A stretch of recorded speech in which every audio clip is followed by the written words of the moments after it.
Hello viewers केमिति अछंती मु भावुची आपण माने बहुत भलरे थिबे। हमर पंचायत निर्वाचन पई जो प्रथम पर्याय रे नवरंगपुर जिल्लार जो दुईटी ब्लॉक रे हबो सेति पई हमर सूचना हस्तगत हिची। मु एटी आपण मानकु जणाइ देबाकु चाहे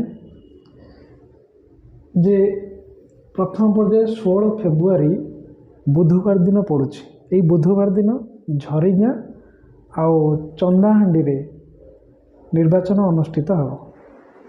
पंचायत निर्वाचन द्वितीय पर्याय 18 फेब्रुआरी अनुष्ठित हो। 18 तारिख पड़ुछि आपणकर शुक्रवार। ये शुक्रवार दिन तेंतुलीखुंटी ब्लॉक और नंदाहांडी ब्लॉक रे पंचायत निर्वाचन अनुष्ठित हो। द्वितीय पर्याय भोट आम अनुष्ठित हो नवरंगपुर जिले में 20 फेब्रुआरी दिन।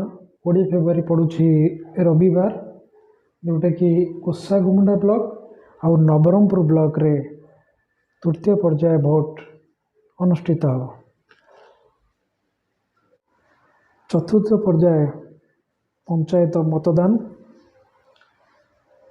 22 फेब्रुआरी, जोटा कि पड़ुछि मंगलवार दिन। यही मंगलवार दिन आम नबरंगपुर जिलार पापड़ाहांडी और डाबुगा ब्लॉक रे अनुष्ठित हो। नबरंगपुर जिलार पंचम पर्याय तथा अंतिम पर्याय मतदान अनुष्ठित हो 24 फेब्रुआरी गुरुवार दिन।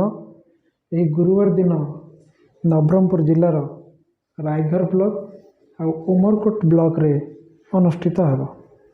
ये थिला सर्वशेष मतदान रो पर्याय क्रमे जो आमर प्रथम रु पंचम पर्याय अच्छी।